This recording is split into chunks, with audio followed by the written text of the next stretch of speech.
12 লক্ষ টাকার ছাগলের জন্য যদি বাবা ছেলেকে অস্বীকার করে, কাল কিয়ামতে কি অবস্থা হবে? কাল কিয়ামতে হাসরের ময়দানে আমাদের কি অবস্থা হবে? এখানে শুধু 12 লাখ, কয় লাখ? আজ 12 লাখ টাকায় বাবার ছেলে পৃথক হয়ে গেছে, আজ সামান্য কারণে মার মেয়ে পৃথক হয়ে গেছে, আজ সামান্য 1 বিঘত জমিনের জন্য ভাই ভাইয়ে চোখ দেখা দেখি হচ্ছে না, আজ সামান্য দোকানের জন্য বন্ধু বন্ধু থেকে পৃথক হয়ে গেছে। বিশ্বস্ত বলতে আপনি কারে খুঁজে পাবেন?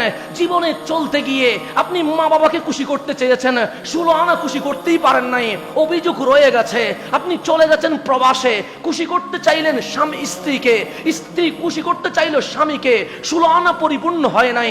স্কুল কলেজে পড়ার সময় বন্ধু বন্ধুকে খুশি করতে চেয়েছে, অভিযোগ রয়ে গেছে, 16 আনা পরিপূর্ণ হয় নাই। এভাবে চলতে চলতে জীবনের হায়াত চলে গেছে, 16 আনা কাউকে খুশি করা যায় নাই। এই জমিনে শুধু একটা জাত আছে যিনাকে 16 আনায় 16 আনা খুশি করা যায়, উনি রহমতুল লিল আলামিন। উনি ছাড়া আর কেউ নাই। উনি ছাড়া আপনি কাকে খুশি করবেন? ওনাকে ডাক দিলেই বলে কিছু বলবি না কি উম্মত? ওনাকে কাঁদলে বলে তুই কাঁদিস কেন, আমি তো তোর জন্য কাঁদছি। উনি বলেন 16 আনা খুশি করা যায়, শুধু হাবিবকে, আর কাউরে খুশি করা যায় না। তো যেখানে সামান্য ছাগলে বাবা ছেলে পৃথক হয়ে যায়, কাল হাসরের ময়দানে এই সম্পর্ক টিকবে না, টিকবে না। তো যখন টিকবে না, তখন আপনাকে বুকে নিবে কে? এই প্রশ্নটা আমার বন্ধু কেউ করে নাই। সেদিন আপনাকে ডাকবে কে? সেদিন আপনাকে বুকে নিয়ে ফুলসিরাত পার করাবে কে? সেই জন্যই আমরা রসুলের নাম নেই। কেন? কারণ এই দুনিয়ায় সম্পর্ক বিচ্ছিন্ন হয়ে গেছে, ওই দুনিয়ায় এই সম্পর্ক থাকবে তার কোনো গ্যারান্টি নাই।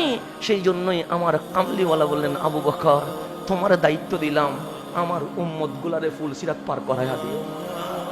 তোমার দায়িত্ব দিলাম আমি তোমারে, কারণ তুমি আমার পিঠে নিয়ে গাড়ের সুর পর্যন্ত উঠে গেছ। তুমি যেহেতু রসুলকে তুলে গাড়ের সুর পর্যন্ত নিয়ে গেছ, আমি জানি আমার উম্মতকেও আমার আবু বকর ফুলসিরাত পার করাইয়া দিতে পারবে। সেই জন্যই আপনি রসুলের হয়ে যান, রসুলের হয়ে যান, রসুলের হয়ে যান। সিদ্দিক আকবর কান্না করছেন, হাবিব এটা কি বললেন? এতগুলো উম্মতকে আমি আবু বকর কেমনে ফুলসিরাত পার করাবো? আরে ফুলসিরাত তো চুলের চেয়েও কি চিকন, তরবারের চেয়ে। যেখানে আমি আবু বকর হাঁটতে পারবো কিনা টেনশনে রয়ে গেছে, সেখানে আপনার এতগুলো উম্মতরে পার করাবো কেমনে? আমার রসুল বলেন, আবু বকর উনজুর, ওই দিকে তাকাও তো। সিদ্দিক তাকালেন, কি দেখছো? সে মাকড়সা বাসা বাঁধছে। বাসাটা কি চিকন না মোটা? সে বড় চিকন। মাকড়সা কি পড়ে যাচ্ছে? সে না পড়ে যাচ্ছে না, সে সুন্দরভাবে হাঁটছে। কামলিওয়ালা বলেন, ঠিক ওই মাকড়সা যেরকম তার বাসার চিকন রশি দিয়ে হেঁটে চলে যাচ্ছে, আমার আবু বকরও আগে ফুলসিরাতের আগে হাঁটবে, আমার আবু বকরের পিছনে আমার উম্মত পার হয়ে যাবে। 16 আনায় যিনি রাজি হয় তিনি রহমতুল লিল।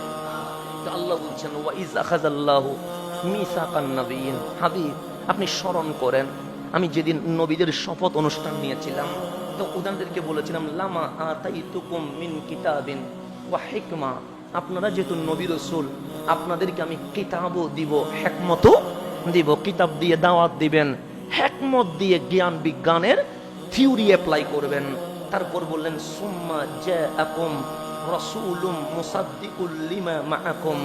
এরপরে আখেরি নবী রহমতুল লিল আলামিন দুনিয়ার জমিনে তশরিফ এনে আপনাদের নবুয়তের যে সার্টিফিকেট, আজকে যে শপথ অনুষ্ঠান হয়েছে, ওই শপথ অনুষ্ঠানের সার্টিফিকেটে সত্যায়ন করে দিবে। মুসাদ্দিকুল লিমা মাআকুম, তোমাদের সাথে যেগুলো আছে সবগুলোকে কি করবে? সত্যায়ন করবে। এখন আমার সাথে ওয়াদা করো, এই শপথ অনুষ্ঠানের মূল বিষয় ওয়াদা করো, লা তুমিনুন্না বিহি ওয়া লা তানসুরুন্নাহু। যখন উনি আসবে তখন আর কারো নবুয়ত রিসালাত চলবে না, আমার মুস্তাফার উম্মত হবা কিনা বলো? শুধু উম্মত হইয়া বসে থাকবা তা নয়, ভিআইপি চেয়ারে আমার নবীর বাহিনীর সহযোগী হবা কিনা বলো? তখন আল্লাহ বলেন, ক্বাল আকরারতুম, তোমরা কি স্বীকৃতি দিচ্ছ? ওয়া আখাযতুম আলা যালিকুম ইসরি, এই ওয়াদায় তোমরা কি আমার সাথে ওয়াদাবদ্ধ হচ্ছ? ক্বালু আকরারনা, সবাই বললেন স্বীকৃতি দিয়ে দিলাম। আখেরি পয়গম্বরকে পাওয়া মাত্রই আমরা তার কদমে গিয়ে উম্মত হয়ে যাব।